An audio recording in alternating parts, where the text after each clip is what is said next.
pagi ni kita akan mulakan dengan sedikit taklimat tentang video je dulu. Okay? Jadi kalau siapa yang tak ada Premiere tu minta usahakan secepat mungkin lah. Dan saya cuba untuk go very slow untuk sesi yang selepas taklimat mungkin tengah hari dan petang ni. Dengan harapan siapa yang dapat install malam ni ataupun boleh dapat device.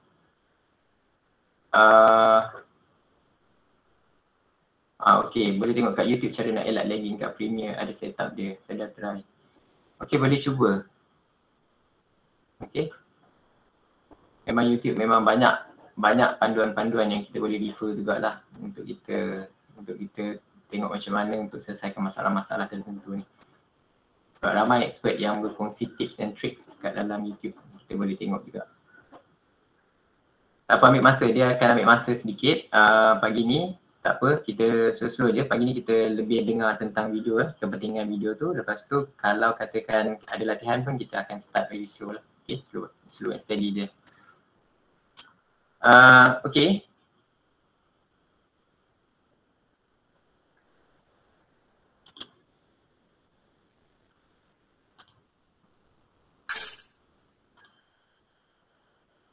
Pada peserta sekalian,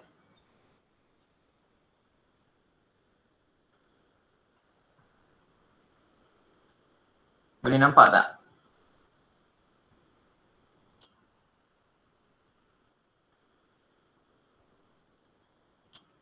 Okey, nampak Dr. Baik, terima kasih. Nampak. Okey, ini adalah kandungan kursus dia. Untuk kursus kita pada sepanjang tempoh 5 hari ni. Okey. So kita akan bermula pada jam 8 pagi, kita akan break sekejap pada jam 10 and then kita akan sambung dengan Adobe Premiere lah. Kalau kita tengok dekat sini ada lesson 1, lesson 2, lesson 3, lesson 4. Semua lesson ni ada dikongsikan. Cuma kadang-kadang ada beberapa arahan-arahan ataupun file-file yang saya rasa ramai yang tak boleh nak buka ataupun mungkin akan mungkin sedikit keliru dengan beberapa arahan yang ada dekat dalam buku ataupun manual yang dibekalkan. Tak apa, saya ada sediakan juga dalam link baru tu contoh-contoh kerja-kerja yang kita boleh siapkan untuk kita belajar bagaimana untuk menggunakan Adobe Premiere tu berdasarkan topik-topik yang ada ni juga. Okay, sama je. Dan kita akan berehat pada jam 1 hingga 2 untuk solat. Untuk berehat sekejap, kita akan sambung semula jam 2 petang dan kita akan cuba habiskan sebelum jam 4 petang lah. Okay. Itu ialah sedikit sebanyak kursus yang kita akan lalui lah. Pada hari yang kedua pun sama, kita akan masuk kepada video editing and then pada hari yang ketiga kita akan mula beberapa fungsi-fungsi yang sedikit lebih advance. So harapan saya pada hari pertama dengan hari kedua ni kita cuba sedaya upaya untuk mahirkan diri dengan paparan pada Adobe Premiere. Sebab bila kita mulakan fungsi-fungsi yang lebih advance ni, kepentingan kepada kursus hari pertama dengan kedua ni sangat banyak membantulah untuk kita capai fungsi yang kita nak gunakan tu dengan lebih cepat. Okay. Baiklah. Kalau ada soalan boleh terus tanya.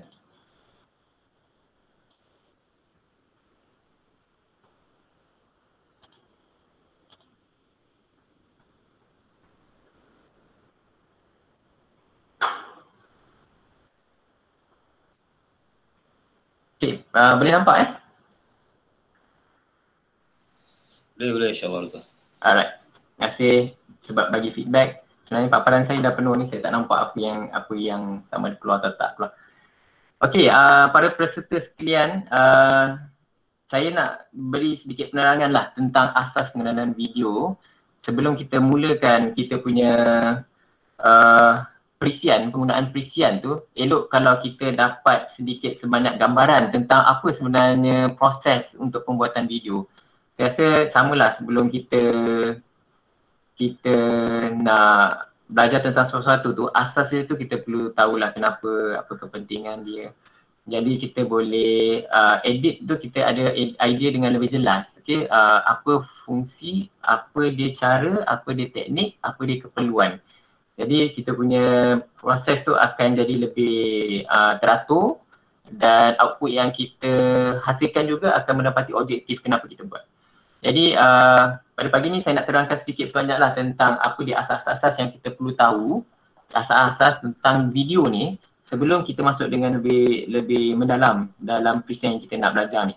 Sebab dalam Adobe Premiere tu dia ada beberapa terms, ada beberapa terminologi yang digunakan yang mungkin dia asas kepada pembangunan video tu sendiri. Jadi kita akan tengoklah.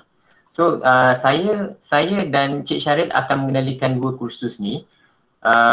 Kalau tengok kat sini Cik Syaril tu dia merupakan pakar negara kalau kata kat Poli dengan saya tak pasti kat Poli mana, tapi untuk bidang web teknologi Cik Syaril tu ialah pakar negara untuk WorldSkills Malaysia lah. Dan saya merupakan bekas jurulatih untuk bidang grafik design teknologi untuk WorldSkills juga. So untuk pengenalan kursus ni, hari ni kita akan lebih tumpu kepada introduction to Premiere. Dan kita akan tumpu juga kepada basic editing tu dulu. Kita biasakan untuk penggunaan beberapa tools dan features yang ada dalam Adobe Premiere sebelum kita masuk kepada fungsi-fungsi yang lebih advance lah. Walaupun topik dia sedikit dia punya basic and beginner level, tapi saya rasa walaupun dia basic dan beginner, sepatutnya saya rasa para peserta dah ada kemampuan untuk membangunkan satu video yang boleh digunakan dan boleh dikongsi dengan orang ramai lah. Maknanya kita berada dekat dalam video tu. Pada hari kelima nanti kita akan ada project presentation lah. Dan project presentation tu kejap lagi saya akan terangkan apa dia project yang kita perlu siapkan. Okay. Pada hari ketiga dan keempat tu dah melibatkan video effect, composition dan juga sedikit motion graphic, dan kita akan menggunakan beberapa fungsi-fungsi advance yang ada dekat dalam tu lah. Sebelum kita masukkan semua yang kita dah belajar tu, pada hari kelima kita akan tunjukkan dalam satu produk project yang mana semua peserta kena hasilkan lah. So jadual harian kita adalah seperti ini. Pada setiap hari lah, setiap hari tu kita akan mula pada jam 8 pagi. InsyaAllah kita akan lihat 2 kali pada jam 10 dan juga pada jam 1. Dan kita akan sambung semula pada jam 2 dan habis pada pukul 4. Okay. Jadi dengan harapan semua kita dapat stick lah sepanjang kursus ni selama 5 hari. Dan sepanjang sesi setiap hari tu bagi memastikan tidak ada bahagian-bahagian yang tercicir lah. Sebab apa yang kita dah belajar tu kita akan bawa dia kepada hari-hari yang berikutnya lah. Okay. So cara bagaimana kursus ni dikendalikan, saya akan bagi penerangan, saya akan buat demonstrasi, dan daripada demonstrasi tu saya minta para peserta membuat amali lah berdasarkan pada demonstrasi yang saya tunjukkan. File-file kerja yang digunakan untuk demonstrasi semuanya akan dibekalkan. Dan untuk Dr. Hafiz, slide tak gerak Slide tak gerak Tak. Okey, terima kasih bagi feedback. Okey.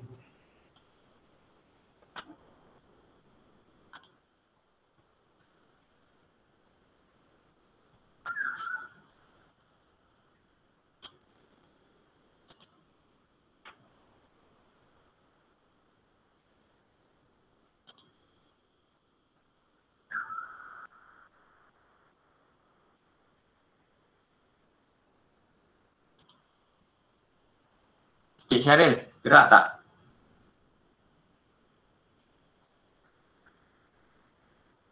Dia tak full screen ke? Dah full screen dah. Oh, sebab dia macam tak nampak full screen kat sini.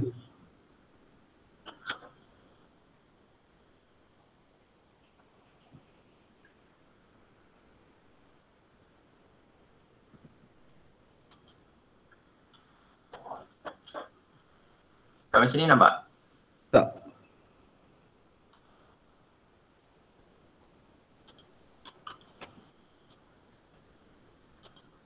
Doktor tekan Kat macam ni nampak? Okey, nampak. Tapi kalau full screen dia ni dia share slide ke macam ni? Dia share slide. Kalau macam ni dia gerak kan? Okey, nampak. Boleh lah. Boleh ke? Boleh. Tadi tak gerak kan? Terima kasih bagi feedback. Tu kejap lagi kan buka Premiere nak kena test lagi sekali.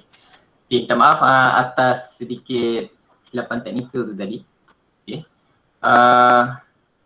Sebenarnya apa yang berlaku dekat dalam belakang tu saya tak nampak lah. Jadi tolong bagi feedback kalau katakan tak nampak ataupun benda tu tak bergerak. Sebenarnya dekat paparan saya ni dia bergerak macam biasa. Saya tak tahu kenapa. Sekejap lagi masa break saya test balik lah.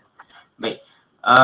Untuk penilaian kursus seperti yang saya dah sebutkan tadi, okay, daripada hari pertama sampai hari yang kelima tu kita akan belajar proses tu secara kumulatif lah. Maknanya daripada hari pertama tu dia akan bawa ke hari kedua, daripada hari kedua pergi ke hari ketiga.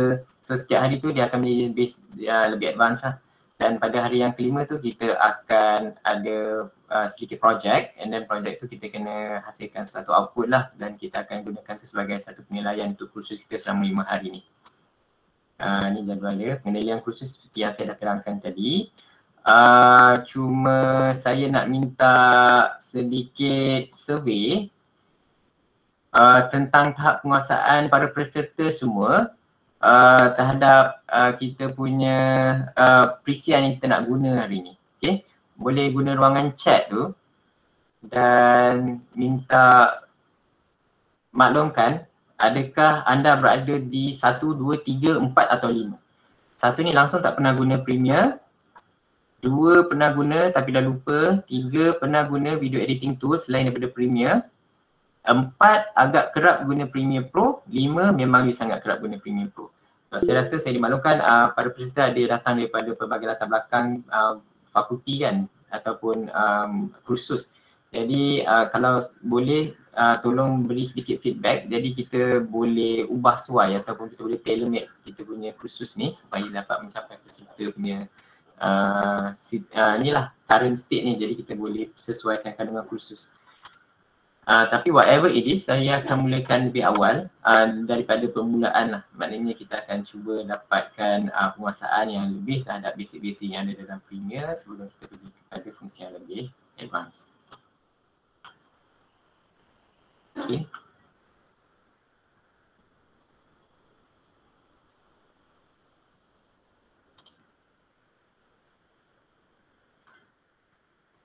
Alright. Okay, ramai juga yang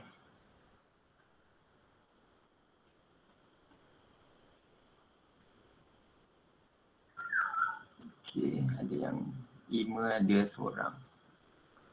Baik, terima kasih atas feedback. Majority saya boleh katakan 1 lah. Okay, ada yang dah 5 memang kerap menggunakan Adobe Premiere. Tak apa, kita start, kita akan cover balik semula. Baik, terima kasih.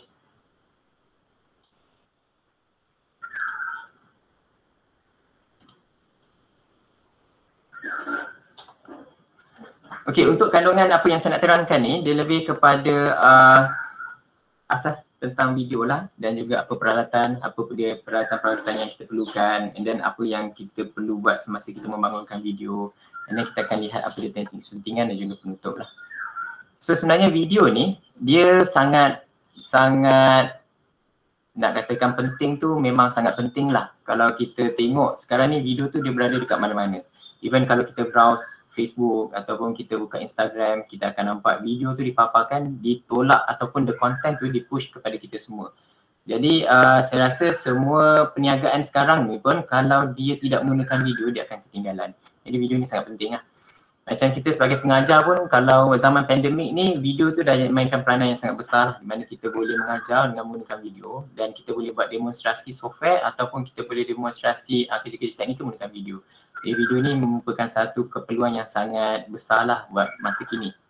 Kalau kita tengok even kalau kita nak beli barang pun atau kita nak belajar tentang suatu benda pun, kita akan pergi ke YouTube, dan YouTube merupakan salah satu daripada sumber video yang banyak digunakan oleh orang ramai untuk kita dapatkan maklumat yang kita nak. Kalau kita tengok statistik pun sebenarnya YouTube tu dia adalah enjin carian kedua terbesar. Maknanya kalau sebelum ni kita nak tahu benda, kita pergi kat Google. So sekarang kalau nak cari benda pun kita pergi kat YouTube. Even anak-anak kita pun menggunakan YouTube beberapa jam lah. Dia punya statistik dia pun even kids pun dia nak belajar tu, instead of ditanya parents dia akan pergi kat YouTube. Jadi bayangkan kita sebagai pengajar pun, satu kemahiran untuk kita buat video tu adalah kemahiran yang sangat penting lah sekarang. Yang setakat masak je. Okay, kalau kita tengok kemahiran-kemahiran yang dikongsikan tu adalah satu yang sangat manfaat untuk kita juga. So sebagai pengajar, kemahiran untuk buat video ni adalah satu kemahiran yang sangat penting. Okay? Tapi dalam perniagaan pun dia merupakan satu benda yang kalau kita tak buat, maknanya kita akan ketinggalan. Kalau kita tengok 70% ini adalah statistik yang betul lah. Consumer rather watch a video to learn about product daripada dia membaca produk tersebut. So kita tengok setiap hari lebih daripada 500 jam konten video telah di-upload dalam YouTube, dan bayangkan berapa sebenarnya amount maklumat yang ada dekat dalam YouTube. Sangat besar lah. So kita berada dalam dunia di mana video adalah hampir segala-galanya. Apa saja yang kita nak, kita boleh dapatkan daripada video tu. Dan ada orang dia menjadi popular disebabkan oleh video. Jadi kita pun tahu kan, banyak video yang kita nampak, kita viral, orang jadi popular sebab video. Orang jadi tak popular sebabkan oleh video, video dikongsi, video yang tersebar. And then kita dapat maklumat pun daripada video, kita nak dengar ceramah agama pun kita tengok video. So everything is on video. So macam mana kita dah ada sumber, bagaimana kita edit supaya kita boleh jadikan konten dan kita boleh kongsi dekat dalam media lah. Sama ada kita post ataupun kita gunakan sebarang perisian yang dah memang ada dalam handphone contohnya, untuk kita jadikan dia sebagai salah satu daripada konten yang orang lain boleh gunakan. So apa aplikasi-aplikasi video yang ada, contoh-contoh dia? Kita ada video dalam pendidikan yang macam saya sebutkan tadi lah. And then banyak juga orang menggunakan video untuk majlis-majlis yang tertentu. Biasanya majlis perkahwinan. Dr. Hafiz. Ya, saya. Ada slide ke ni? Yang ni? Slide tak nampak slide. Ada slide ke? Ada slide. Ada. Kena tayang lah, tak nampak. Tak nampak. Share dia punya ni. Share slide. Share screen. Saya dah share dekat sini. Sekejap saya stop sharing ya. Saya tak tahu kenapa dia berhenti sharing. Saya share balik.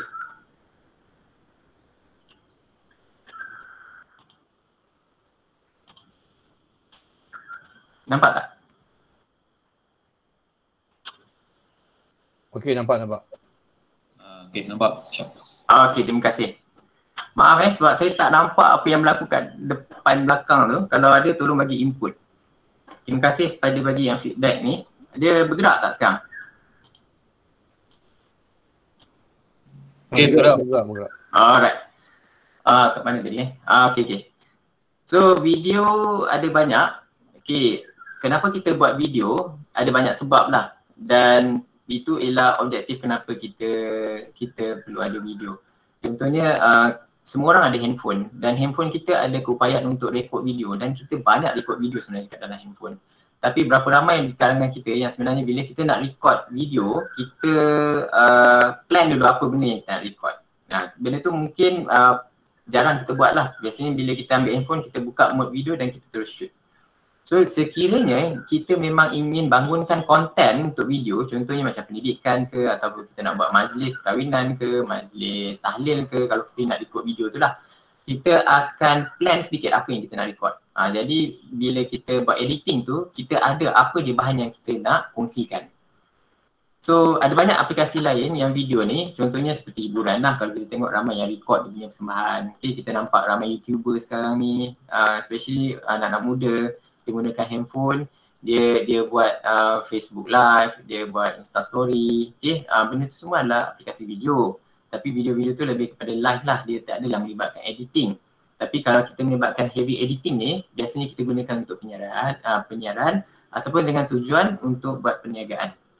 Okay, maksudnya bila kita nak berniaga, kita nak jual produk, kita akan highlight produk kita tu dan kita bagi satu storyline supaya produk kita tu dapat dikenali dan kita nampak apa kegunaan produk tu bila kita beli. Okay, tu contoh dia lah.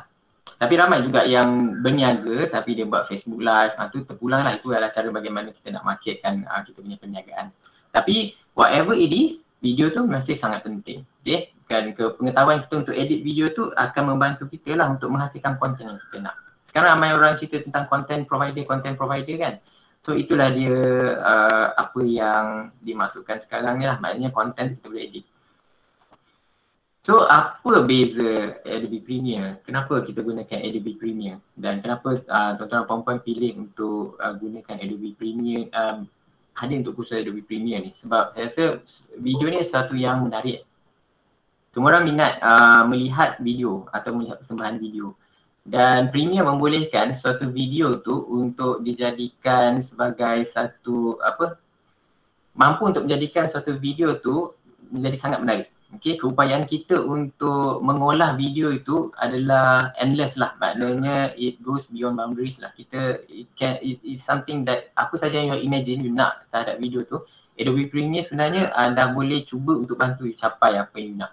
Kadang-kadang kalau you sebelum ni gunakan basic video editing, Adobe Premiere mungkin dia ada feature yang tidak ada pada basic video editing yang ada dekat dalam market. Okay, sebab dia ialah industrial standard lah. Maknanya semua orang yang professional, videographer, even advanced YouTuber, dia menggunakan Adobe Premiere sebab dia banyak kesan-kesan khas yang memang nak digunakan lah. So apa beza Adobe Premiere dengan software-software yang lain?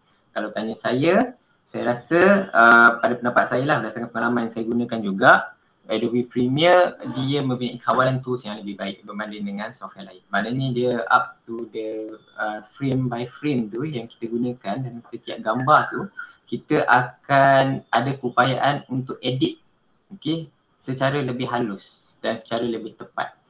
Dan Adobe Premiere ni merupakan satu piawaian industri. Maknanya industri memang gunakan Adobe Premiere dan kita boleh hasilkan output yang boleh standard broadcast quality lah. Maknanya kita boleh hantar kepada penyiaran seperti RTM ke Astro ke untuk menayangkan video kita.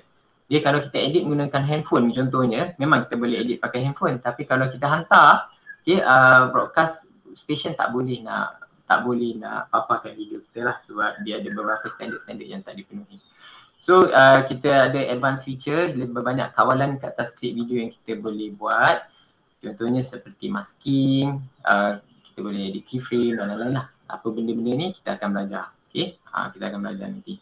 So Adobe Premiere versus ada software, ada banyak yang free tak free jugalah. Ada yang license tapi jauh lebih murah, ada Filmora dan sebagainya. So itu antara contoh-contoh perisian yang lebih mudah untuk digunakan. Tapi dia mempunyai ciri-ciri yang mungkin terbatas sedikit berbanding dengan Premiere lah. Itu kalau orang tanya apa beza Premiere, kenapa nak guna Premiere. Premiere antara salah satu kursus yang memang banyak ditawarkan dekat luar sana disebabkan oleh penggunaan yang tinggi di industri. Okay. Ada banyak. Sebenarnya kalau dekat handphone kita pun ada video editing tools. Kita susun-susun, kita masuk transition, kita boleh export. Memang boleh. Tapi dengan ada Premiere ni di industrial standard. Okay, kadang-kadang kita nak buat color grading, kita nak ubah warna, okay. So dia akan dapat bantu kita untuk buat benda tu lah. So asas video digital, kenapa kita nak kena tahu sedikit sebanyak tentang asas video digital ni? Sebab kita akan membuat editing, dan kadang-kadang bila kita nak buat editing tu, kita kena tahu apa dia ciri-ciri yang ada pada Premiere, apa ciri-ciri yang ada pada setting tu untuk kita tetapkan resolusi, untuk kita tetapkan berapa frame kita nak dalam sesaat, okay? Dan kita nak export dia kepada file yang macam mana. Pengetahuan ni diperlukan lah, maknanya dia adalah basic. Jadi bila kita tanya berapa screen size dan sebagainya, kita boleh setkan pada kita punya perisian sebelum kita buat editing tu. Saya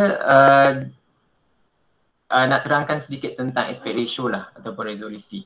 Resolusi screen ni dia akan menentukan banyak benda dalam video yang kita nak edit ni. Resolusi ni sama ada kita ambil dia sebagai sebelum kita mulakan untuk kita capture video, ataupun bila kita dah capture kita bawa masuk dekat dalam Premiere, kita kena define resolusi tu ataupun aspect ratio. Kalau kita tengok paparan screen sebenarnya kita ada ratio tersendiri. Kebiasaannya kalau kita gunakan TV dekat rumah ataupun kita guna PC dekat pejabat, okay, ratio yang kita ada ialah 16:9 ni lah, ataupun 16:9. Biasanya aspect ratio yang kita gunakan ni adalah bersifat HD. HD pernah dengar kan? HD itu maknanya high definition. So dulu TV yang lama ataupun screen monitor yang lama dia menggunakan resolusi 4.3. Okay. Dan ada screen-screen terbaru ataupun kalau kat rumah kita beli TV yang lagi baru, okay, resolusi dia 21:9. Okay. So ini adalah resolusi standard definition SD. Dan sekarang kalau kita tengok dia dah tak ada lagi. Tapi ada konten-konten TV yang lama, contoh kalau kita tengok Astro, kita tak subscribe HD kan. Kita buka TV 1 sekarang dah HD. TV 2 dah HD. Kalau kita buka TV 3 dia masih standard definition. Siapa yang gunakan Astro yang tidak subscribe pada HD, dia akan dapat paparan 4x3 dekat dalam 16:9. So perasan tak apa yang berlaku bila kita dapat paparan 4x3 ni dalam 16:9.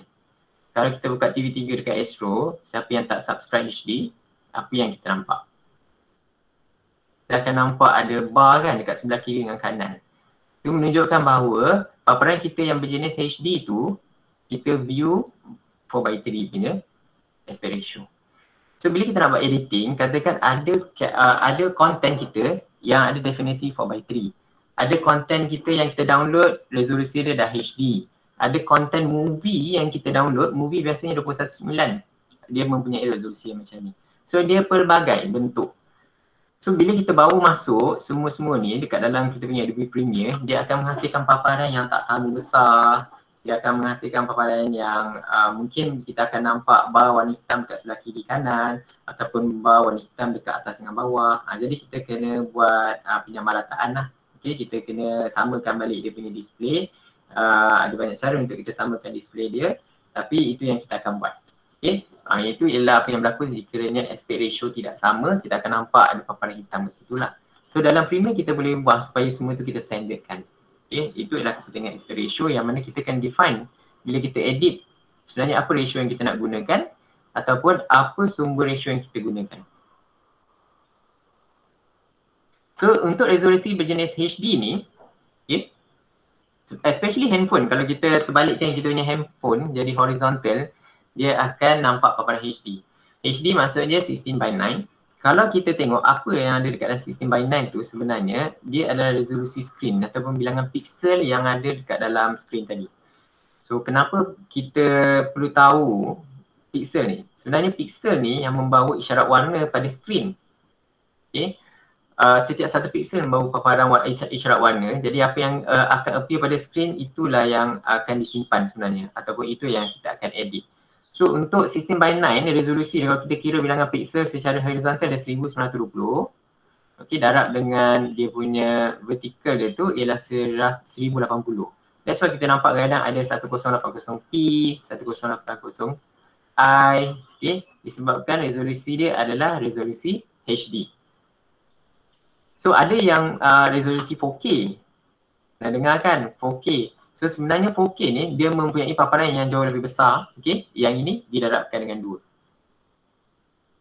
So ada juga telefon pintar yang lama kalau kita tengok ataupun HD yang lama dia menggunakan resolusi 1080 x 720. Dan ini kadang-kadang kita nampak dia bersifat 720 digital video. Okay, digital video yang lama mungkin paparan dia 1280 720. So resolusi ni ada pelbagai. Kita akan tengok ada banyak screen size, kita akan ada banyak preset yang kita boleh export pada banyak preset.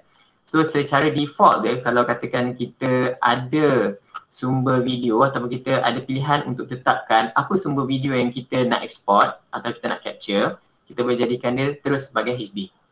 Kat dalam handphone kita boleh set. Kat dalam handphone kita boleh set. Kalau kita nak start untuk buat recording kan, kita boleh pilih resolusi 4K. 4K maknanya jauh lebih tinggi. Tapi adakah kita mempunyai paparan 4K kat rumah? Ataupun orang yang nak apa keperluan kita record 4K kalau sekiranya kita nak share benda tu kat dalam YouTube. So kadang-kadang ada keperluan yang tidak sesuai. Okay, kalau kita memang tujuan akhir kita buat video untuk kongsi di YouTube, mungkin idea asal untuk kita record tu bukan dalam bentuk format 4K. Okay, maksudnya macam tu. Bila kita nak cuba untuk record buat kali pertama, kita pastikan paparan kita adalah seperti hasil output kita yang terakhir. Maknanya kalau kita nak display dekat TV 4K kat rumah, so tak ada masalah untuk kita record pada asal 4K pada handphone kita untuk kita capture. Sebab kita tahu nanti kita nak view dekat 4K TV. Tapi kalau kita nak export kita punya hasil rakaman ke dalam handphone dan kemudian kita nak share dia dekat dalam YouTube, maybe it's not a good decision to actually capture in 4K. Rather kita boleh export dia dalam bentuk HD lah. Okay. Apa maksud dia? Maknanya kalau kita nak tahu berapa bilangan piksel pada paparan kita boleh darabkanlah 1920 kali 1080. Sebenarnya dekat handphone kita ataupun dekat TV kita sebenarnya ada lebih daripada 2 juta piksel pada paparan tersebut. Okay, bayangkan setiap satu piksel ni ada simpan maklumat warna, dan setiap satu resolusi paparan ni dia ada frame per second. So berapa banyak frame yang kita simpan untuk video dan berapa maklumat warna yang kita boleh simpan, itu adalah justifikasi kenapa file video adalah sangat besar. Okay. So kalau kita tengok resolusi 4K, dia all the way up until 4000 kali 2000. Kadang-kadang kita boleh nampak juga 4K ni sebagai resolusi ultra high definition. Ini yang biasalah.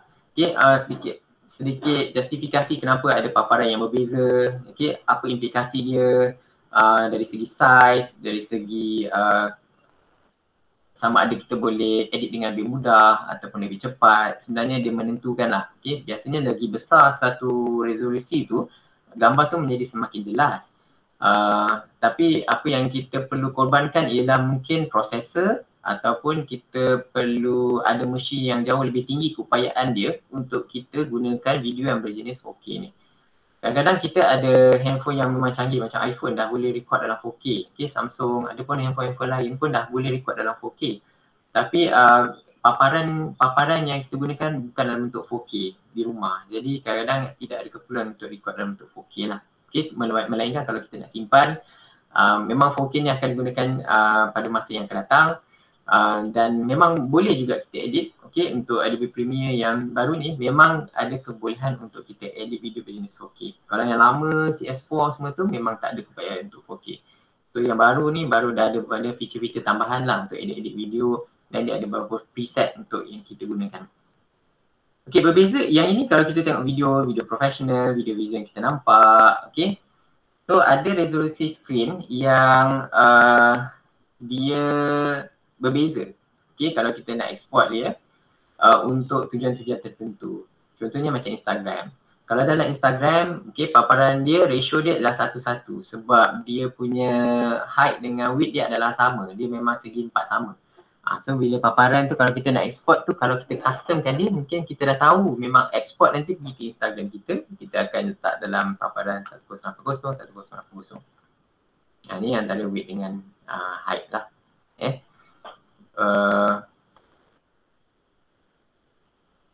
Kalau paparan desktop ni 1920 kali 1080, maknanya total pixel dia ada dalam 2 lebih daripada 2 juta. Okay, itu ialah berkenaan dengan resolusi ataupun aspect ratio. TV lama, TV baru, penyiaran, okay, apa yang dipaparkan kat TV kita kat rumah, apa dia video yang kita import daripada YouTube. Okay, kadang-kadang YouTube sekarang kita boleh download kan. So download YouTube kadang-kadang biasanya resolusi dalam 720. Okay, so dia pun dalam bentuk HD. Kadang-kadang kalau kita pakai YouTube downloader pun kita download beberapa klip yang kita nak gunakan untuk kelas ataupun untuk kita nak paparkan dekat TV digital kita. Kadang-kadang ada klip yang kita boleh download dengan format HD 1080. Biasanya 1080 kita ambil nilai yang kat sini ya. Kita ambil nilai yang kat sini 1080. Biasanya kalau ada P ataupun I dekat tepi, so kita pilih yang P lah sebab P ni sebenarnya dia progresif. Dia lebih sesuai untuk paparan digital. Okay, cara untuk dipaparkan dekat skrin tu adalah dalam bentuk paparan digital. So ini adalah perbezaan antara resolusi. Satu lagi ciri yang ada dalam digital video ni ialah FPS. Okay, FPS. FPS ni kita boleh set dia berapa banyak frame dalam satu saat. So tadi kita dah tengok aspect ratio, resolution screen, resolution yang kita nak capture. So yang kedua ciri dia ialah berapa frame per second yang kita nak tetapkan. So dalam editing tu nanti, biasanya frame ni pun menentukan tahap smoothness of the video. Biasa kalau kita dekat rumah yang kita tengok tu, dia dalam sekitar 24 hingga 30. Anything that is less than 24, okay, kebiasaannya berapa banyak? Okay, sorry FPS ni adalah bilangan gambar yang ambil oleh kamera dalam tempoh sesaat. Maknanya kalau kita capture tu, berapa banyak frame gambar yang kita ambil? Sebenarnya banyak. Kalau kita simpan satu gambar pun saja dalam 3 MB. So bayangkan untuk satu saat, katakan ada 24 frame, Bayangkan 24 gambar yang disimpan dalam satu saat untuk dijadikan sebagai video. Memang besar. Kita duduk cerita pasal file besar je ni. Okay. So frame per second ialah asas yang digunakan untuk menetapkan berapa banyak frame yang diambil untuk satu saat. Yang kita gunakan juga untuk kita export nanti. So berapa bilangan frame tu bergantung kepada yang ditetapkan lah. Tapi minimum biasa kita akan gunakan 24. Okay, standard dia 24. Standard FPS yang kita gunakan adalah 24. Kalau katakan kita nak jual kita punya konten ni kepada badan penyiaran, okay, mungkin dia akan tetapkan FPS yang digunakan. Okay, 48, mungkin 30. Jadi bila kita export tu, kita gunakan editing kita dalam bentuk 30 frame per second. Seperti TV, live movie, show on demand, ada yang menggunakan 30 frame per second. Untuk beberapa video, kadang-kadang kalau kita gunakan GoPro, kamera sports ataupun dalam handphone kita pun ada keupayaan untuk kita record up until 60 frame per second. Biasanya kita akan gunakan untuk video slow motion. Kalau dalam handphone kita pergi dekat mode handphone kita cari, kita ada pilihan untuk buat slow motion kan. So biasanya bila kita record gunakan mode tersebut, dia akan increase frame per second.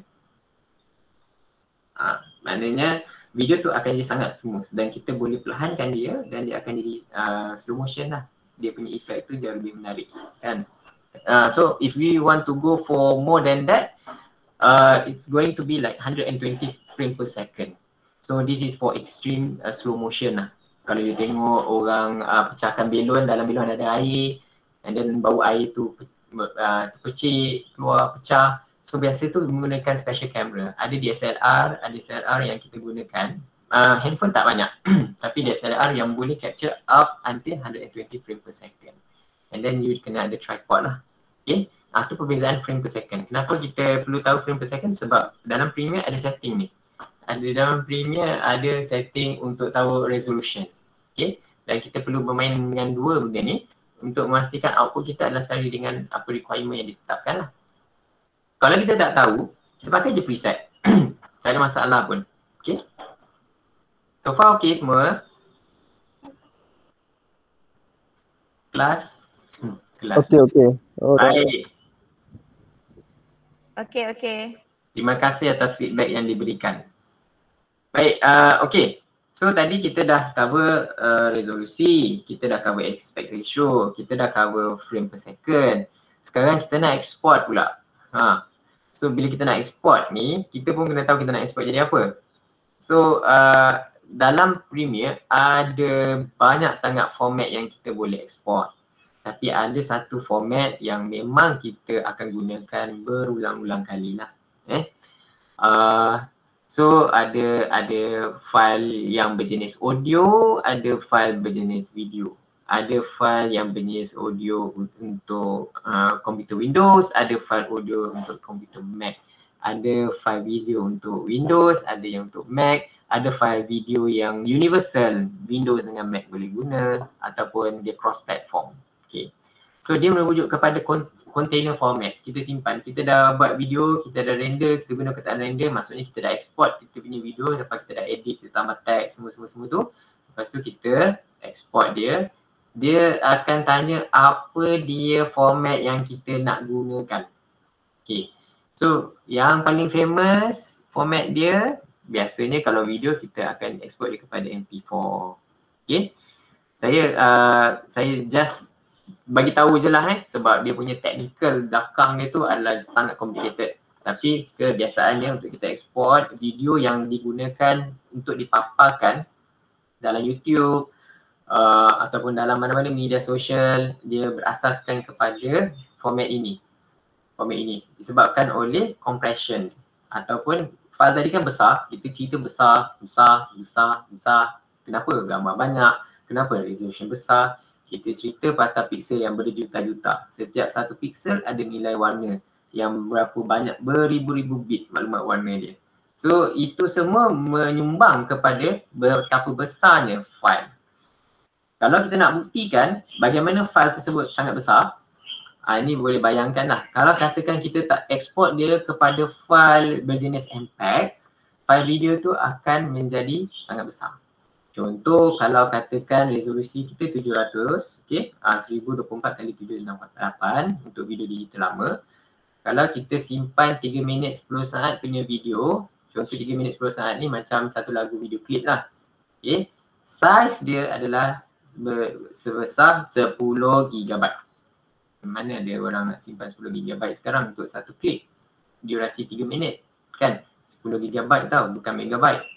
So bila kita gunakan file video berjenis MP4 ni, kalau kita pakai AVI biasanya dia tak compress. Mungkin saiz besar seperti yang kita nampak tadi. Tapi contoh video berjenis MP4, WMA, ni untuk audio. File MPEG, MOV, okay. Video-video ni adalah video yang ada proses compression. Dia kecil kan. Dia buang banyak maklumat video. Tapi maklumat video yang dia buang tu sebenarnya tidak nampak dengan mata kasar kita. Okay, mata kasar kita. Tadi kita belajar pasal FPS kan, frame per second.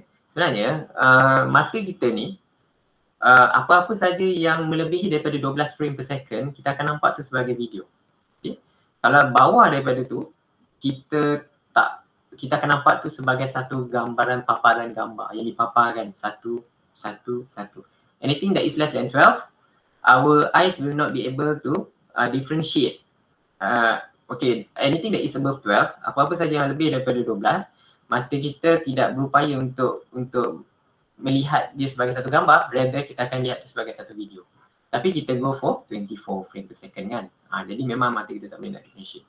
So that is the reason why MP4 ni is the most optimized. Tapi kalau kita nak export MP4 ni, the compression scheme yang kita gunakan ialah H.264. Okay, nanti saya akan ulang balik semula apa yang dimasukkan dengan H.264 ni. Mungkin ada yang dah tahu.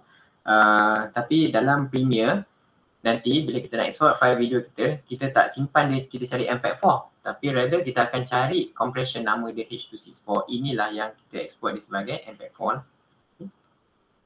Kalau soalan unmute terus bagi tahu sebab saya tak nampak video you all, tapi saya mungkin boleh dengar lah. Baiklah. So jam sudah pukul 9. Kita sambung sedikit je lagi. Kaitan dengan saiz. Bila kita nak record, tadi cerita sedikit tentang technical tu. Itu saja yang saya nak cerita pasal yang technical tu. Sekarang kita lebih kepada bincang. Okay, kalau you ada idea atau ada yang nak berkongsian, you terus boleh bagi tahu kat sini. Dan saya cuma nak kongsikan bila kita nak buat video ni, kita kena ada perancangan. Kita tak boleh terus shoot video ataupun bila kita teringat baru kita tarik balik video yang mana kita dah ada. Tapi biasanya kebiasaannya jadi macam tu lah. Katakan maybe along the way, mungkin selepas ni ada para peserta yang mana anak-anak dia berminat untuk jadi seorang professional videographer. Mungkin mereka perlu attend training tertentu lah. Okay, biasanya kita akan ajar dia tentang some tema, idea, apa teknik yang bersesuaian untuk kita gunakan untuk. Sebab video ni dia memerlukan satu perancangan. Bila you rancang dengan betul, proses you untuk buat editing tu pun akan jauh lebih efisien. Itu kepentingan kenapa kita kena ada idea yang betul, kita ada peralatan yang betul. InsyaAllah video kita tu akan jadi seperti video yang kita harapkan lah. So apa dia tema-tema video yang biasa kita buat lah. Kita sebagai consumer biasa, okay? Consumer biasa mungkin kita ada tema yang menggembirakan. Mungkin kita nak buat majlis perkahwinan, mungkin kita nak buat majlis hari jadi. Ataupun ada juga tema yang berjenis kesedihan. Contoh kita ada majlis perpisahan. Atau kita nak buat derma, kita nak minta kutipan derma, kita nak buat sedikit paparan video kesusahan anak yatim ataupun kita nak buat video tentang kesusahan ni. So mood dia lebih kepada sedih. Tapi kita nak kupas kan. Tapi kita dah tahu dah apa genre dia ataupun apa dia mood ataupun tema yang kita nak bawa. Ada video yang berjenis formal, okay? Seperti pembentangan, video pendidikan ataupun video persaraan ataupun video anugerah dekat poli kan kita nak buat. So video tu lebih kepada video formal, video korporat. So mungkin kita melibatkan rakaman toko-toko ataupun bekas pelajar, sejak akan jadi formal lah. Ada juga video kita gunakan sebagai jualan ataupun marketing. Okay? Seperti kita buat demonstrasi produk, kita nak buat promosi jualan. Okay? So itu tema-tema dia. So apa yang membezakan antara setiap tema ni? Bila kita tahu apa tema yang kita nak pilih, kebiasaannya approach kita terhadap video tersebut akan berbeza. Okay? Dan of course apa yang menentukan mood dia adalah lebih kepada apa dia punya soundtrack ataupun apa music yang kita akan gunakan. Yang itu akan set the mood lah. So itu sedikit sebanyak tentang apa yang kita perlu ada sedikit pemikiran awal lah sebelum kita mulakan kita punya proses rakaman. Sebenarnya jangan risau sangat sebab semua proses rakaman, katakan untuk kursus ni pun sebenarnya adalah berasaskan kepada handphone masing-masing. Tak perlu nak buat beli ataupun nak invest banyak lah. Okay. Saya nak cerita sedikit tentang peralatan ataupun perkasan yang diperlukan untuk kita nak buat video ni. Ramai orang, kalau kita cerita 10 tahun, 20 tahun lepas, okay, bila kita cerita pasal peralatan ni, video ni merupakan suatu yang privilege. Maknanya untuk orang istimewa, orang khas saja yang ada keupayaan untuk buat. Okay. So sekarang tak lagi lah sebab semua ada handphone. Ataupun device atau peralatan yang ada untuk edit video sekarang dah jauh lebih murah berbanding 10-20 tahun yang lepas. Okay. Jadi untuk buat edit sekarang at consumer level macam kita ni, dia dah jauh lebih murah dan lebih possible lah. Maknanya you can easily go out and buy things that can help you with your video recording. Yang paling simple sekali you ada you punya handphone. You all tahu kan kamera banyak dah phase out. Sebenarnya kamera ataupun film company macam Fuji, Kodak, ada Konica, ada banyak syarikat-syarikat yang tak mengubah dia punya business canvas dia, dah terpaksa gulung tikar. Sebab kamera sekarang yang ada pada handphone dia ada keupayaan seperti mana keupayaan pada kamera-kamera canggih yang ada sekarang lah. So peranti yang paling asas untuk kita buat recording nanti, even untuk you punya tugasan pun adalah menggunakan handphone. Dan satu lagi untuk handphone ni, kalau nak lagi baik, kita kena ada tripod. Tripod yang simple macam ni pun dah mencukupi. Letak atas meja, letak ni pun sangat membantulah. Tujuannya adalah supaya video tu kekal stabil sepanjang masa. Kalau you ada modal lebih ataupun you memang nak jadi professional photographer yang memang make money out of video, you maybe boleh invest sedikit, 2,000, 3,000 untuk mendapatkan DSLR. Okay, yang ada mirror, tak ada mirror sekarang yang banyak lah. So apa beza dia? Apa beza handphone dengan ni? Dulu boleh record 4K. Kan? Apa beza dia? Satu, memang handphone tu dah betul lah. Kita beli memang dah 2-3,000 atau 1,000 lebih. Tapi dia kata dia boleh record 4K pula. Banding dengan yang ini, you invest, apa beza dia? So you tengok dia punya lens lah. You bayangkan lens yang ada dekat kamera you, dekat handphone you dengan lens yang ada dekat dalam. Video ni asas dia ialah apa yang kita nampak pada skrin tu ialah warna. Okey, perubahan warna tu yang menentukan gambar. Kalau kita tengok skrin sekarang ni, kalau macam kita tengok kat skrin kita sekarang ni, nampak ada gambar orang, nampak slide. Sebenarnya apa yang kita nampak ni adalah maklumat warna yang dipaparkan. Dekat skrin kita ni, dekat pixel tu dia tembak warna-warna tertentu. Daripada komposisi pixel yang berdekatan, berhampiran tu, dia akan menjadikan dia dalam satu bentuk image. Sebenarnya apa yang kita dapat kat mata kita semua hanya maklumat warna. Masuk dekat dalam kepala, dekat dalam otak kita, dia akan tukar isyarat warna tu kepada gambar. Apa yang kita perceive dalam otak is the picture. But what our eyes are looking at is actually the color information. Macam mana dia transmit, dia menggunakan sinaran lah. Yang itu dia punya proses itu. Sebab kalau kita tengok lens, kamera dengan handphone, yang membenarkan warna ni untuk kita nampak, kita kena ada cahaya. Cahaya dia akan masuk apabila ruangan bukaan itu besar. Dan ruangan yang besar yang kita boleh nampak ialah pada lens-lens kamera yang besar lah. Macam tu. Sebenarnya lens dia dari segi image, ketepatan image, kedalaman image bergantung kepada lens, bergantung kepada aperture dia, bergantung kepada dia punya lensa dia lah, teleskopik dia. Yang tu yang tak ada pada handphone. Tapi disebabkan keupayaan mata kita ni ada maksimum warna yang kita boleh nampak, kadang-kadang mata kita ni tak boleh nak bezakan image tu sebenarnya direkod menggunakan handphone yang mahal atau menggunakan DSLR. Sebab output dia, kalau kita tahu macam mana nak gunakan handphone, kita tengok video dekat YouTube tu, kita tak boleh nak tahu dia ni rekod pakai DSLR kot, tapi sebenarnya dia pakai handphone je. Okay. Sebenarnya handphone kita ni kalau video, kalau kita tengok betul-betul setting dia tu, kita boleh ambil manual, kita boleh set focus, kita boleh set bokeh, dia ada banyak teknik kan. Sebenarnya handphone yang canggih pun dengan ada, kalau tengok belakang tu dah lebih daripada 1-2 lens, dia ada wide lens, so handphone kita pun ada keupayaan untuk record ni. So I would say, kalau tanya saya lah pendapat, perlu ke invest on this, tak ada keperluan. Tak ada keperluan. Kecuali you memang this as keperluan, melainkan you adalah memang pakar fotografi dan ini mungkin menjadi satu keperluan. Sebab keupayaan you untuk mengawal kamera secara manual dari segi bukaan cahaya, dari segi fokus dan lain-lain maklumat especially warna lah, warm color ke tak color ke, you boleh analyse dia punya spektrum kat situ, you boleh invest dalam DSLR. If not enough with your phone, you can come out with excellent videos. Tak perlu invest pada DSLR yang mahal. Itu pada pendapat saya.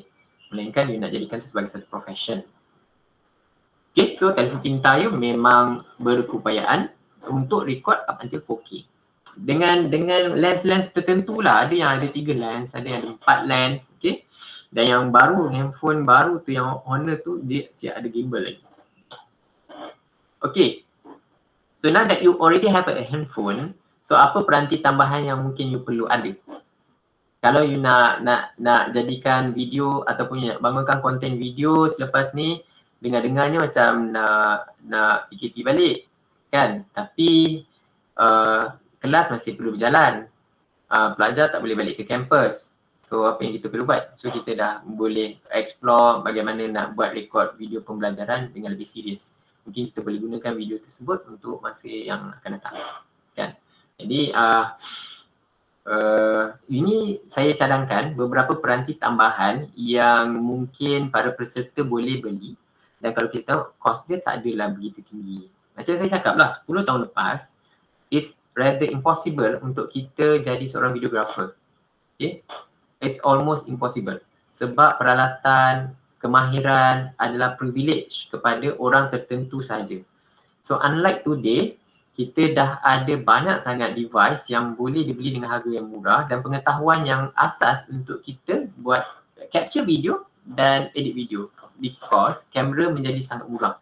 Handphone pun mempunyai lens yang ada keupayaan seperti professional camera, dan semua orang, even kanak-kanak, even anak-anak kita pun dekat umur yang baru naik sekolah rendah pun dah boleh untuk record video dan mereka tak segan untuk berada di hadapan kamera. Tak macam kita.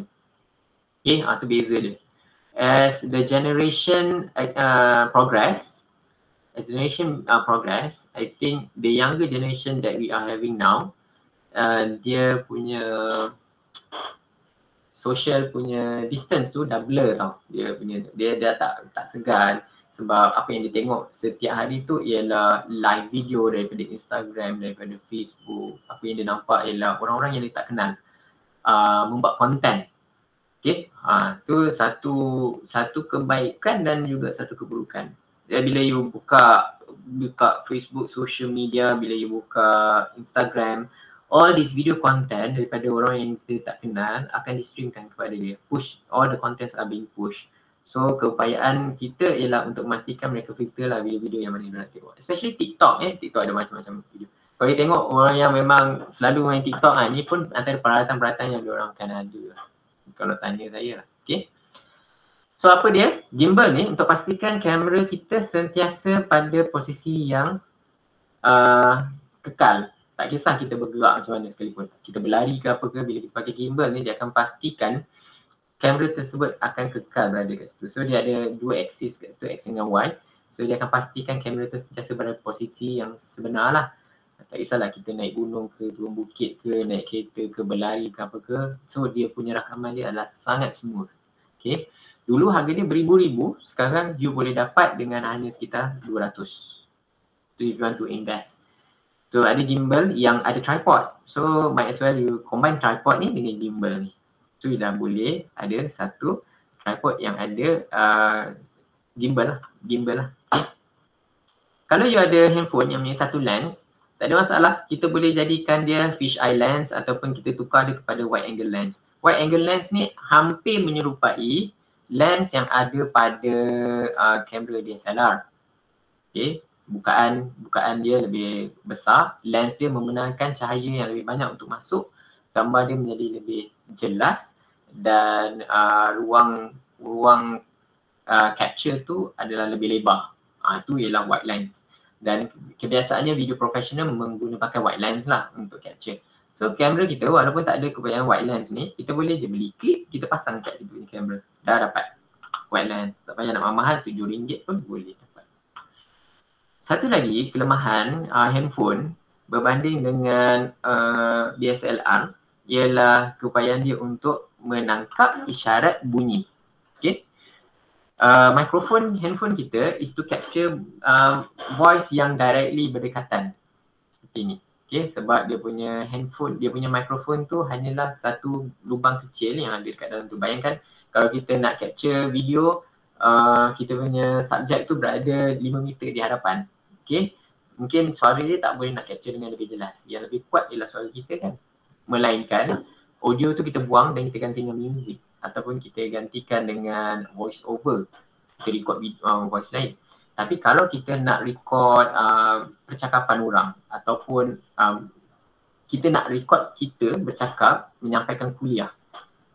So macam kita buat. So kita boleh beli additional microphone. Clip mic. Okay, mic kecil kita pasang kat sini. Lepas tu hujung dia tu kita sambungkan dekat punya handphone. Dan kita dapat bunyi yang lebih jelas. Tak banyak, harga dia tak mahal lah dalam 32. Saya ceritalah sebab dulu harga dia beratus-ratus mengguna ni. Okay, dan sekarang dengan market yang banyak, dengan online platform yang semakin banyak, saingan dia semakin tinggi, harga jadi jatuh lah. Banyak brand, cuma you kena pilih brand yang betul. Dan satu lagi cerita tentang pencahayaan, nak jadikan image lebih jelas, pastikan kita ada proper lighting. Okay, kalau kita invest sikit, mungkin ada bawah daripada 30 pun kita dah dapat lighting yang proper. Yang ni ada lighting, kalau you pergi dekat luar pun ada yang ring tu kan, rim tu pun kita boleh gunakan. Kita letak handphone dekat tengah. Rim tu pun okey. So ada soalan sampai sini? Ada. Terima kasih atas feedback yang diberikan. Okey. Ada banyak lagi device-device tambahan yang lain yang mungkin boleh dibeli. Okey. Tapi dia bergantung kepada keperluan masing-masing lah. Kalau nak tambah boleh beli. Tapi sekiranya handphone kita memang dah boleh support feature tertentu, kita boleh gunakan sedia ada. Sebab sebenarnya kita tak perlu limit keupayaan kita untuk record. Oh, kita tak ada gimbal so kita tak boleh. Sebenarnya tak. Kadang-kadang tripod tu semudah untuk kita beli. Ada pen, even ada pen yang memang ada phone holder. Sekarang sampai pen tu tak mahal, RM1 aja. So tak perlu ada tripod pun sebab kita nak record image ataupun kita bercakap dekat meja di mana kita duduk kan. Kita boleh je gunakan. So sekarang orang menjadi lebih kreatif. Ada yang susun buku, ada yang kata oh saya tak ada lighting. Sebenarnya boleh je. Kita cari tempat, katakan kita nak record, kita cari tempat yang berdekatan dengan tingkap. Itulah tempat natural light yang paling besar. Kalau you tahu lighting tak cukup, you jangan record waktu malam. Kita cari waktu pagi.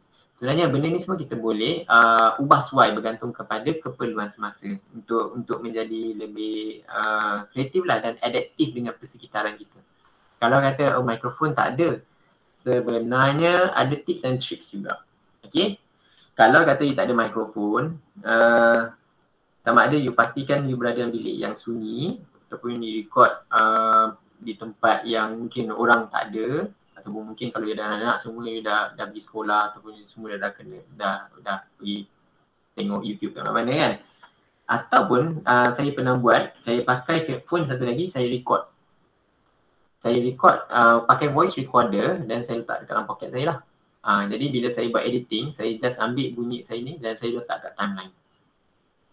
So ada banyak cara sebenarnya kalau kita tak ada mikrofon. Okay? Sama juga bila saya record video seorang tokoh untuk bagi ucapan kan.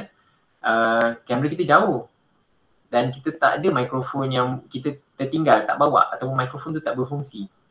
Jadi kita ambil satu lagi handphone, kita pakai voice recorder, kita letak betul-betul dekat pegawai tu, dekat meja dia, tapi kamera tu mungkin boleh 5 meter. So bila kita buat editing, kita ambil music tu, kita letakkan dia dekat kita punya timeline dan kita selarikan lah. Pun boleh. Sebenarnya ada banyak cara, tak perlu ada keperluan ni semua, tapi nak cerita lah kalau you nampak raya tahun ni ada anak-anak muda dah pakai ni, you tahu, oh ini nak stabilkan kamera, oh ini nak tukar jadi wide lens. So you tahulah, dan dia sebenarnya tak mahal. Kalau kita tengok kan, kita bising kenapa kau beli benda mahal ni, sebenarnya tak mahal lah ya, kadang-kadang cakap macam tu kan. So kita tengoklah budak-budak ni benda-benda macam ni yang diorang browse sekarang kat internet, kadang tengok apa benda bagus sampai ni. Okay, cerita tentang pembangunan. So tadi kita dah tahu apa dia features, apa dia peralatan. And then sekarang saya nak cerita tentang nak bangunkan video tu, apa dia steps yang perlu ada. Saya harap sehingga apa yang dah dijelaskan kat sini tu dah boleh nampak lah. Saya tak expect kita faham sepenuhnya sebab topik video ni sangat luas. Dan bila cerita tentang video ni, ada saja benda-benda yang sebenarnya kalau kita baca, kita akan dapat maklumat-maklumat yang baru lah. Okay. Tapi whatever it is, khusus video ni dia sebenarnya panjang, memang lama. Siapa yang attend video mungkin kadang khusus dia makan lebih daripada 5 hari kadang-kadang, okay, untuk mempelajari semua aspek teknikal tentang video tu sendiri. Tapi secara asasnya kalau you nak bangunkan suatu video ni, you akan melalui 3 fasa lah. Satu fasa pra produksi lah, kita cerita. And then proses rakaman tu dan fasa suntingan. Okay. So tiga fasa pembangunan ni boleh jadi dalam tempoh sehari you complete 3 ni. Boleh jadi dia makan masa seminggu, boleh jadi dia makan masa 2 bulan, 3 bulan. Dia bergantung kepada magnitude project yang you nak deal. Katakan you ada persaraan pengarah dan you tahu persaraan dia dalam tempoh 3 hari tu. So you akan melalui fasa pra tu dalam 3 hari. You nak kumpulkan bahan, you nak dapatkan gambar. So selepas 3 hari tu, 2 hari tu you akan fokus pada proses rakaman sebenar. Dalam fasa yang pra tu you dah buat appointment. Okay, kita nak buat rakaman pada hari Khamis ni, minta pegawai ready pukul 2 petang. Okay, ni skrip yang nak kena baca. So you dah siapkan skrip, you dah siapkan kamera, you dah siapkan keperluan perkakasan macam tripod, mikrofon, tu semua fasa dalam pra. Dalam produksi ialah proses rakaman. Proses rakaman tu mungkin mengambil masa 1 jam je. Tapi fasa pra ni dia mengambil masa hampir 3 hari. Faham tak? Tak semestinya proses rakaman ni mengambil masa yang lama. Okay. Post tu ialah selepas selesai proses rakaman ialah you sunting. Ini yang kita belajar Adobe Premiere. Kita buat suntingan gambar. Dan ni mungkin makan masa juga dalam 2-3 hari. Kita ada fasa pra, produksi dan suntingan. Kalau kita nak buat video yang santai, contoh kita nak buat video hari jadi lah. Okay, video perkahwinan, video hari jadi anak kita sendiri. Memanglah kita tak rancang, tapi sebenarnya bila kita duduk tu kita petang kerang majlis ni, kita nak rakam sikit lah. Okay. So bila you nak rakam tu, you dah automatically masuk dalam fasa pra. You boleh bayangkan you nak mulakan jalan cerita tu macam mana. Mula you pun ada jemput beberapa tetamu. You nak tunjuk tetamu hadir, tetamu datang bawa hadiah. Lepas tu you nak tunjuk anak you pakai baju, keluar daripada bilik. Lepas tu nak ambil gambar dia tiup lilin, potong kek, makan-makan, happy-happy, buka hadiah, main-main belon. Okay. So that is pra. Maksudnya apa yang you bayangkan apa you nak record. Jadi masa you record tu, you dah tahu dah apa jalan cerita dia. Lepas tu bila you dah habis, you katakan you nak edit terus kat dalam handphone tu, automatic you dah masuk fasa suntingan. You akan edit, you akan cari video music yang sesuaian, lepas tu you export. Lepas tu you share dalam Instagram, you share dekat dalam you punya Facebook, you share dekat dalam you punya YouTube channel. Okay. So nampak tak? 3 fasa ni bergantung kepada jenis projek you nak buat. Ada yang libatkan kos beribu-ribu, ada yang libatkan free cost, tak ada kos yang terlibat. Okay. Dan apa-apa pun dia akan melalui 3 fasa pembangunan video. Dia macam ni. Kalau you tak buat pra, you akan mengambil, you akan ada sedikit kelewatan dalam produksi. Dia tak smooth as expected, ataupun you jenis terjang, you record semua benda tu, nanti last you masa you sunting tu, alamak tak ambil lah video ni, macam tu tau. Dia macam you terlepas ada satu video penting tu tapi you tak ambil sebab you tak buat proper ni lah. Kalau kita buat professional production, semua proses ni is documented. Documented. Katakanlah you nak buat video rakaman pengarah besara, proses pra tu is something that you need to document. You kena tahu apa senarai shots yang you perlukan. Okay, apa peralatan yang you perlukan. You senaraikan tarikh, you ada jadual. Okay, kalau dia melibatkan ramai orang, apa pecahan tugas yang you bagi kat setiap orang. Kau cari audio, kau pergi cari kamera, pergi pinjam kamera. Yang ni pergi cari ni. So you dah bagi-bagikan. Tu masa pra. Sebab you tahu, kalau you tak plan untuk ni, you punya proses produksi tu akan jadi harbi 2. Okay, akan makan masa yang lama, akan menyebabkan kos meningkat, kan, last minute semua tu akan meningkat. That is why production, kalau you pergi professional production environment, it takes all up until 1 or 2 years. Bayangkan dan produksi hanya mengambil sekitar 2 hingga 3 bulan saja. Dan post production mungkin mengambil masa 6 bulan hingga setahun. That's why kalau you dengar ada movie nak keluar, kadang you punya dengar you punya perancangan tu dah lama, dah setahun dah. Okay. Tapi production dia akan kurangkan dalam tempoh seminggu 2 minggu sebab dia punya pra tu dah complete. Dia tahu apa nak shoot. Sebab lagi lama proses produksi, proses rakaman, kos akan jauh meningkat. Akan banyak sangat kos yang terlibat untuk you buat sewa, you sewa bahan, you sewa tempat, you sewa wardrobe, you nak bayar talent, macam tu lah. You tengok drama-drama kan, drama sekarang kan dah banyak jalan cerita tu sama je kan. Sebenarnya dia orang record tu dalam beberapa hari je. Tapi sebab dia dah tahu dah skrip, dia dah hafal dah skrip. Semua ni fasa pra. Dia dah tahu dah location mana nak. So dalam 1 hari tu dia boleh ambil 3-4 hari. 3-4 hari punya cerita tu dia rakam dalam sehari je. Yang kita ni duduk lah TV kan. Tengok dia berlakon, tunggu pukul 7 tunggu. Tapi dia sebenarnya pendek sebab lagi lama you buat production, lagi banyak you dah kena bayar talent tu. Biasanya production team dia akan fikir pasal tu lah. Post production is sebenarnya buat suntingan. Okay. Ni papan cerita. Kalau nak buat record video hari jadi tu tak payahlah nak buat papan cerita macam ni. Tapi maksud saya ni dia contoh. Papan cerita bantu untuk you jelaskan idea. Okay, perancangan dibuat dengan teliti akan memudahkan kerja semasa post production. Terutamanya masa proses penyuntingan. Sebab you tahu dah.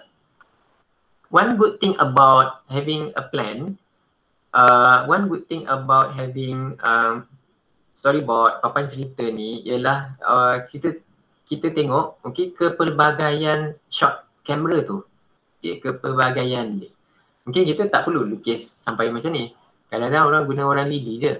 Tapi kita tahu bila kita ada jalan cerita yang ada nampak kaki keluar, nampak badan, nampak muka, lepas tu kamera tu akan naik, baru nampak wajah.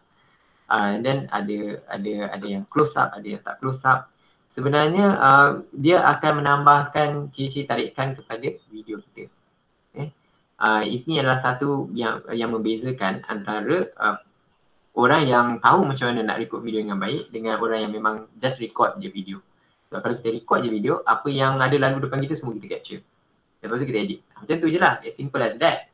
Tapi kalau betul kita nak jadi satu cerita yang menarik, you boleh bayangkan lah. Okay, contoh macam video perkahwinan. Kalau professional videographer, dia tak ambil apa-apa sebarang-sebarang. Kadang dia fokus dekat cincin, kadang dia fokus dekat jari yang disarung cincin, kadang dia fokus dekat wajah tetamu, kadang dia ambil daripada pakai drone dekat suasana sekeliling tempat majlis.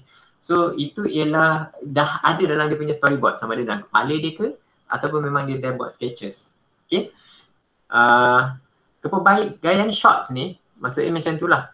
Okay. Dia ada banyak daftar nama shots. So mempelbagaikan jenis shots semasa rakaman akan memberikan jalan penceritaan yang jauh lebih menarik. Dia ada banyak, dia menarik lah. Maknanya kita akan break the monotonous. Kita tak sepanjang masa kita nampak medium close up aja. Okay? Tak sepanjang masa kita akan nampak. Kadang-kadang kita boleh nampak ekspresi dengan jelas kalau kita guna extreme close up. Kadang-kadang kita tahu dekat mana orang tu berada kalau dia berada dekat long shot. Okay? Extreme long shot. Kita boleh nampak rumah, lokasi, ruang tamu, pejabat. Okay? Bila kita buat extreme close up, bila contohnya kita nak paparkan ekspresi kegembiraan, kesedihan, kesakitan. Okay? Dan kita patah balik dekat medium close up. Lepas tu bila dia berbual, kita guna over shoulder. Kadang-kadang kita patah balik dekat sini. So kita pelbagaikan. Dan dia perlu diplan, dia perlu dirancang, dia perlu appear dalam storyboard. Kalau katakan you nak ada satu proses production, you nak membangunkan video yang menarik. Okay? Dia ada banyak lagi syarat-syarat ni saya cadangkan. Kalau nak boleh view dekat YouTube, memang banyak ajar teknik-teknik macam mana nak jadikan kita punya rakaman lebih cinematic. Okay? Hanya dengan menggunakan mobile. So saya cuma cerita kat sini hanya untuk spark some ideas. Sebenarnya tak susah. Tapi dengan sedikit effort kita boleh membangunkan video yang menarik. Kadang sebab sayang kita ada handphone kita ni ada keupayaan untuk buat semua ni. Tapi kita tak gunakan sepenuhnya. Kan cantik kalau kita bila nak start untuk record, kita dah ada some idea dan kita gunakan tips-tips ni, teknik-teknik ni, dan video kita akan menjadi sangat menarik lah. Bila orang tengok, there are some thoughts being put into the shooting, some thoughts that you can explore. Saya tak cakap kita akan mahir benda dalam waktu yang sekejap, tapi dia sesuatu yang mungkin kita boleh fikirkan kemudian. Okay? Kita boleh aplikasikan kemudian. Sebab kadang-kadang ramai yang dan terjun kan, dia tiba-tiba kita kena buat ni, So ada kemahiran ni akan membantu kita untuk menjadikan video kita tu lebih lah daripada video yang biasa orang lain buat. Ataupun kalau kata dekat dalam keadaan you boleh mengarahkan seorang untuk buat, you dah tahu dah apa yang you nak arahkan. You boleh bagi tahu secara detail lah. Okay, you boleh bagi some input. You boleh bagi komen dekat video yang orang buat. Okay, I cadang yang untuk shot ni, you buat close up sikit. Sebab kita tak nampak apa yang dia cakap. Nah, macam tu. Okay. Okay, pencahayaan adalah sangat penting. Saya refer balik semula cerita macam mana pentingnya untuk kamera membawa masuk light yang mencukupi untuk dia memberi gambar yang jelas. That's why beza. Kita reflect, kita record video pakai handphone dekat dalam rumah dengan kalau kita record handphone dekat luar. Mana lebih jelas? Of course kat luar kan? Sebab luar ada natural light, cahaya yang banyak. Kalau kita record malam ataupun kita record waktu malam dekat luar even dengan cahayaan yang kurang, biasanya walaupun handphone kita canggih mana pun, dia ada image interpolation dipanggil tu. Maknanya dia akan memproses, dia akan menambahkan brightness. Tapi gambar tu sebenarnya tak cantik. Gambar tu sebenarnya tak sepatutnya gambar macam tu, tapi okey lah. Okay. Untuk mendapatkan gambar yang jelas sebenarnya, kalau kata mana nak invest more on producing a small studio dekat rumah kan, you boleh invest on some lights. Lights tak mahal. Dalam satu light, 3 set light ni pun saya rasa it's less than 100 pun you boleh dapat kalau simple. Especially macam you gunakan rim tu, mungkin you boleh beli 2. Okay? Sebab rim tu dia ada kawalan untuk pencahayaan dia tu. Ada yang boleh jadikan dia sebagai satu key light, ada yang boleh jadikan dia sebagai satu fill light. Okay? Yang tu, itu satu investment yang okay, especially kalau you tengok video tutorial kan, kadang you tengok tutorial, you tengok host dia tu cakap jelas betul lah tapi dia duduk dalam bilik dia. Jangan tertipu dengan gambar tu, sebenarnya ada banyak light. Okay? Dia letak satu light dekat belakang kerusi dia letak satu light dekat atas meja dia ada satu lagi light dekat sebelah kiri dia tapi diffuse. Okay, apa maksud dia? Dia ada 3 light sumber pencahayaan. Kebiasaannya light ni dia ada satu yang sumber utama dia. Biasanya kita panggil dia sebagai key light yang paling terang. Bila image tu dia sangat terang, akan terhasil bayang. Bayang akan jatuh dekat sebelah bayang satu lagi. So bayang ni kita tak boleh biarkan dia hitam. Kita kena diffuse dia. Kita bagi dia sedikit lagi satu sumber cahaya. Kita panggil dia sebagai fill light. Maksudnya kalau dia datang 45 degrees key light, okay, dekat sini akan ada bayang. So kita ada satu lagi light yang diffuse yang tak sekuat key light untuk balancekan bayang tu tadi. Tapi apa peranan backlight? Backlight pula kita gunakan untuk bawa subjek tu ke depan. Kita nampak ada depth of field. Maksud dia, dia ada distance antara background dengan subjek. Kita nak create ada distance tu dan dia akan jadi satu gambar yang sangat jelas. Sebenarnya minimum 3. Kalau you nak pakai satu je pun boleh. Fill light tu tak ada masalah. You ada ring light tu, kalau beli kat luar RM50 boleh dapat dah sekarang. Dulu mahal 100. Sekarang 50. Ada kedai 40, 30, tengoklah sebab orang semua dah ada. Lepas tu PDPR pun dah tak ada lagi. Dulu semua cikgu keluar beli sebab nak kena buat kat rumah kan. So sekarang dah benda tu dah, orang semua dah ada, almost everyone has that light. Sekarang harga dah jatuh. So you boleh beli benda tu. You nak pakai 2 pun okey, nak pakai 1 pun boleh. Okey. Sebab dia bulat, jadi kadang-kadang dia mengambil fungsi key light dengan fill light sekali. Dia menerangi wajah you dengan sekata. Sebab bila dia papar kat bawah pun ada satu lagi light kat bawah kan. Jadi dia sekata lah. Kalau tak ada light, kita pergi keluar. Dekat luar ada matahari. Matahari itulah key light kita. Tapi bila ada matahari, kita ada bayang kat bawah hidung, dekat bawah dagu, dekat leher. So cari lagi satu permukaan kertas ataupun apa-apa saja benda yang berwarna putih, you letak kat bawah ni. Contohnya macam letak A4 paper kan. You letak kat bawah ni. Kalau kata kamera tak nampak lah. Sebenarnya dia akan memberi satu reflection. Bayang, tak adalah hitam sangat kat bawah-bawah ni. Sebenarnya nanti matahari tu dia akan pantulkan sedikit pada permukaan yang berwarna putih. Itu, that's why you nampak kadang-kadang ada orang pergi keluar dia ada bawa satu reflector kan. Ada orang buat sendiri, biasa buat sendiri je. Kalau cerita kat sini maknanya tak perlu ada banyak kos tambahan. Kalau dalam rumah, duduk tepi tingkap. Kalau tak ada, buka lampu kali bentang. Okay. Satu lagi tips untuk pastikan nampak profesional bila you record gambar, kadang-kadang subjek tu tak perlu berada at the center all the time. Okay. Subjek ni ialah apa yang kita nakkan untuk kita capture lah. Orang ke, okay. So apa komposisi subjek dia? Biasanya kita akan letakkan dia pada salah satu garisan yang ada dekat sini. So dia kalau ada 2, dia akan berada dekat 2. Kita tak letak kat tengah-tengah. Jarang. Bukan tak boleh, tapi jarang. Kat mana gambar tengah-tengah biasa kita nampak? Gambar pasport kan. Tu boleh lah. Tapi kalau tak, biasanya subjek tu berada pada persilangan garisan yang ada. Dekat handphone you boleh set. Kat handphone you tu, you cari grid. Grid tu, dia akan bantu keluarkan guideline ni pada screen handphone. Supaya bila kita record tu, kita boleh letak subjek tu pada garisan tu. Dia ada banyak contoh, dia boleh baca lebih tentang the rule of third. Adakah menjadi kesalahan kalau you buat? Tak salah. Normalnya untuk yang ambil gambar atau nak record video, komposisi dia perlu berada dalam sekitar yang ini, 2/3. Okay, 2/3. Tengoklah macam mana kebiasaannya. Boleh ada kat tengah-tengah, tak ada masalah, tapi mata kita melihat sesuatu yang pleasing, okay, apabila image tu berada pada garisan-garisan ni.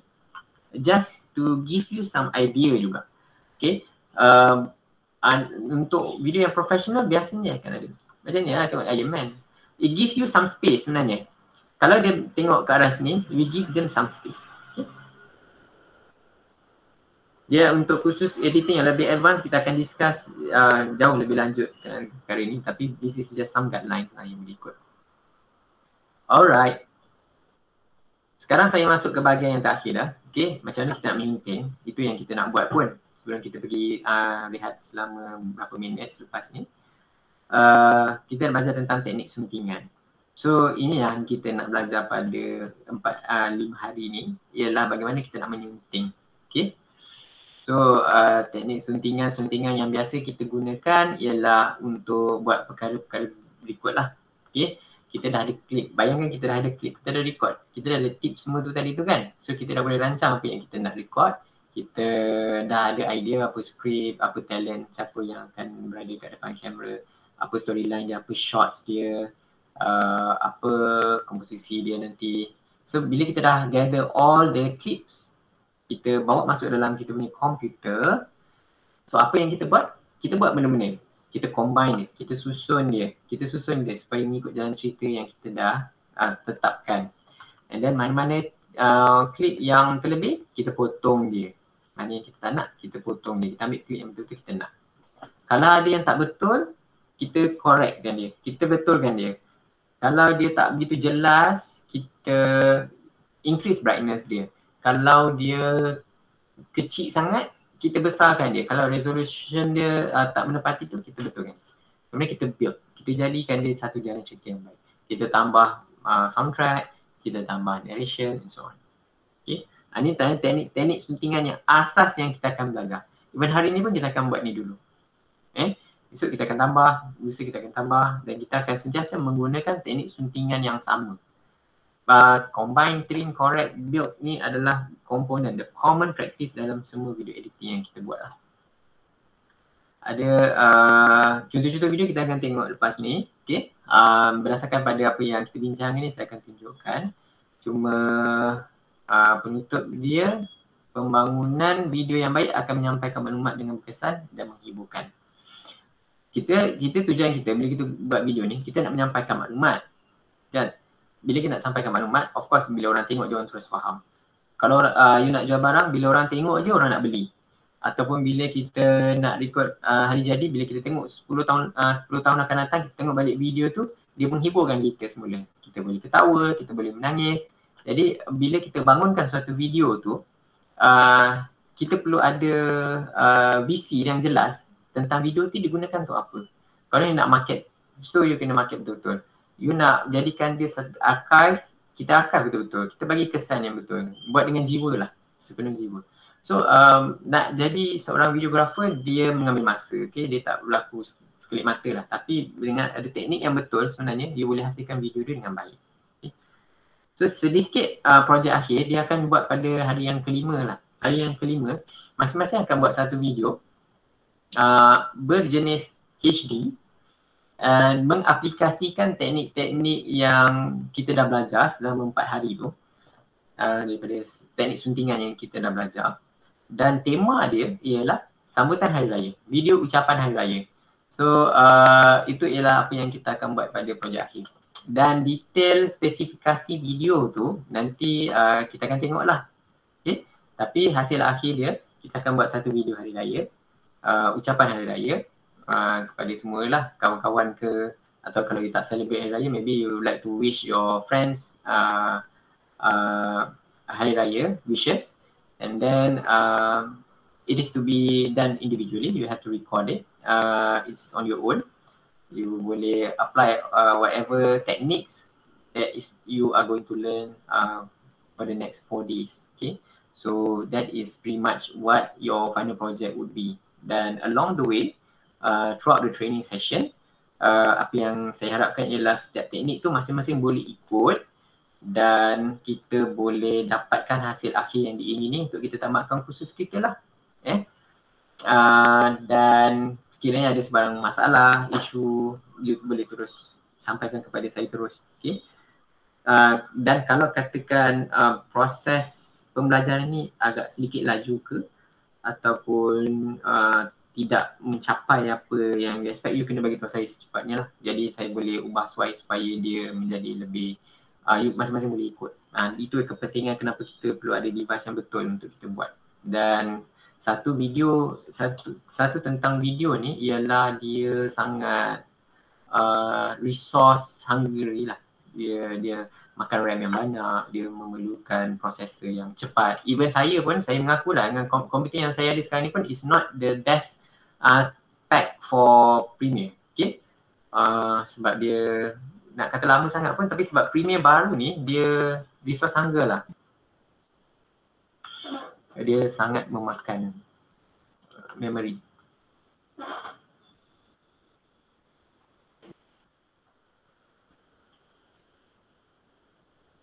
Okay, terima kasih kepada semua yang memberi respon kepada chat. Saya baru je boleh buka. Right. Okay, thank you for all your response. So far okay ke? Okay, insyaAllah. Baru boleh join. Sorry, baru boleh join. Minta maaf, Puan Samsiah. Saya baru nampak ada message kat belakang tu. Okay, what I will do, kita akan pergi untuk break sekejap. Bila kita balik, saya akan cuba dapatkan kepastian kenapa saya punya sharing ni tak begitu efisien sangat lagi.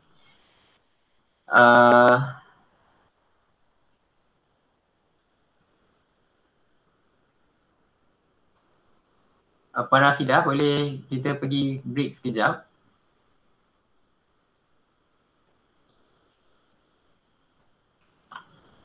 Saya nak ucapkan tahniah lah kepada semua peserta yang mampu untuk berterusan bersama dengan saya di pagi-pagi Ramadan ni. Sebab yelah kan, supaya semua ni dikira sebagai salah satu daripada amalan kita lah, untuk mendapatkan ilmu. InsyaAllah. Sebab kita sama-sama doakan kita berjaya capai hasil bingkir ni dengan jayanya. Alright, mana Puan Rafidah? Tak ada. Okay, kita break sekejap. Okay, boleh tu. Alright, kita break 10.15 kita masuk balik.